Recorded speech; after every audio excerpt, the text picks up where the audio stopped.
하나님의 십계명 돌판을 받기 위해 시내산 꼭대기의 맹렬한 불길 속으로 들어간 모세. 하지만 40일이 지나도록 모세가 산에서 내려오지 않자 산 아래에 남겨진 이스라엘 백성들의 마음속에는 극심한 불안감과 두려움이 피어오르기 시작했습니다. 눈에 보이지 않는 하나님을 기다리다 지친 백성들은 모세의 형인 아론에게 몰려가 위협하며 소리쳤습니다. 우리를 인도할 신을 직접 만들어내시오. 우리를 이집트에서 데리고 나온 저 모세라는 자는 산 꼭대기에서 죽었는지 살았는지 알 길이 없소. 성난 군중의 폭동이 두려웠던 아론은 끔찍한 타협을 하고 맙니다. 너희 아내와 자녀들의 귀에서 금 고리를 빼어 내게로 가져오라. 백성들은 이집트에서 탈출할 때 챙겨온 귀중한 금고리들을 아낌없이 빼내어 아론에게 바쳤습니다. 아론은 백성들이 가져온 엄청난 양의 금을 펄펄 끓는 뜨거운 불 가마에 던져 넣었습니다.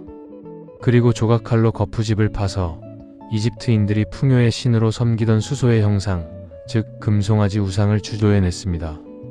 번쩍이는 금송아지가 완성되자 백성들은 환호성을 지르며 엎드려 절했습니다.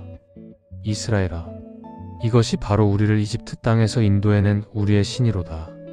피로 맺은 하나님의 언약이 채 마르기도 전에 눈에 보이는 우상으로 전락해버린 순간이었습니다. 다음날 아침 이스라엘 진영은 그야말로 광란의 도가니가 되었습니다.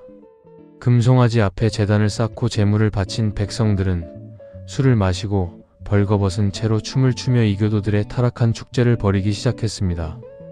한편 시내산 정상에서 이 모든 끔찍한 광경을 내려다보고 계시던 하나님께서 모세에게 진노하여 말씀하셨습니다. 당장 산을 내려가라. 내가 이끌어낸 백성들이 스스로 부패하여 내가 명령한 길을 속히 떠나 금송아지를 만들고 예배하였도다. 내가 저 목이 뻣뻣한 백성들을 모조리 불태워 진멸하고 너를 통해 새로운 큰 나라를 세우겠다. 하나님의 무서운 진노 앞에 모세는 땅에 엎드려 목숨을 걸고 자비를 간구했습니다. 주여, 제발 뜻을 돌이키시고 주의 백성에게 내리실 이 끔찍한 화를 거두어 주옵소서. 모세의 눈물 어린 중보 기도로 하나님은 멸망의 뜻을 거두셨습니다. 모세는 하나님이 친히 새겨주신 세상에서 가장 거룩한 십계명의 두 돌판을 양손에 무겁게 안고 다급하게 시내산을 내려오기 시작했습니다. 산 중턱에서 모세를 기다리던 여호수아가 진영에서 들려오는 거대한 소음을 듣고 말했습니다. 진중에서 싸우는 전쟁 소리가 납니다. 하지만 모세는 침통한 표정으로 고개를 저었습니다. 저것은 승전가도 패전가도 아니다. 타락하여 노래하고 춤추는 소리로다. 진영 가까이 다가온 모세의 두 눈에 번쩍이는 금송아지와 그 주위를 미친 듯이 돌며 춤추는 백성들의 끔찍한 민낯이 고스란히 들어왔습니다. 거룩한 십계명을 품고 내려온 모세의 가슴 속에서 걷잡을 수 없는 거대한 분노가 화산처럼 폭발했습니다. 이 약하고 어리석은 자들아.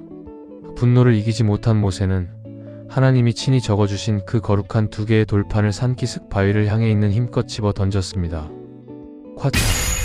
거룩한 십계명의 돌판은 산산조각이 나며 박살이 나버렸습니다. 모세는 백성들이 만든 금송아지를 불에 태워 산산이 부수고 가루로 빻아 물에 뿌린 뒤 백성들에게 억지로 마시게 했습니다.